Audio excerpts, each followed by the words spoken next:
রমজানের জমজমাট রংপুরের ইফতার বাজারগুলো কোর্ট মসজিদ সংলগ্ন ঐতিহ্যবাহী মহুয়া সহ বিভিন্ন রেস্টুরেন্ট ছাড়াও ফুটপাতগুলোতেও নানা মুখরোচক খাবারের আয়োজন নিয়ে হাজির হয়েছেন ব্যবসায়ীরা।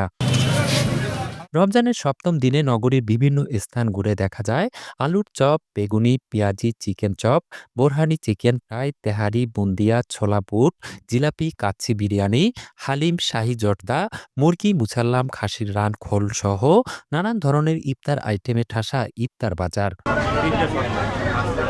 ক্রেতারা বলছেন দাম গত বছরের মতোই রয়েছে।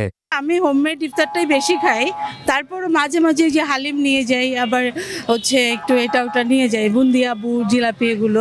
মোটামুটি দামের দিক সবখানেই মোটামুটি যা আছে তার চেয়ে বেশি না, মোটামুটি ভালো। আর গতবারের চেয়ে খুব একটা বেশি মনে হচ্ছে না, গতবারে যা ছিল এবারও তাই আছে।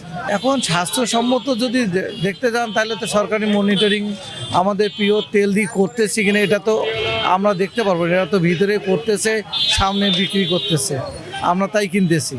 তারা অবশ্যই যেন তাদের দামটা, বাজার দরটা যেন মানুষের নাগালের মধ্যে রাখে, তাদের রেটটা যেন সবাই কিনতে পারে, এই মর্মে ব্যবসায়ীরা যেন রাখে, এই অনুরোধ ব্যবসায়ীদের প্রতি আমাদের।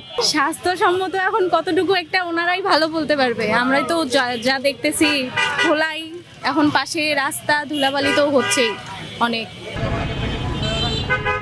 ব্যবসায়ীদের দাবি, এবার তেল, মশলা সহ ইফতার তৈরির পণ্যের দাম বৃদ্ধির কারণে তারা দাম কমাতে পারেননি।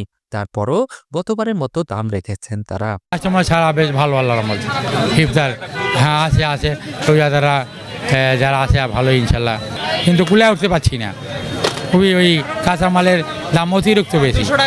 তো যাই হোক আমরা ইনশাল্লাহ যতই চেষ্টা করব গতবার যা বেশি এবারও ওই একই মানে বেচতে পারি ইনশাল্লাহ।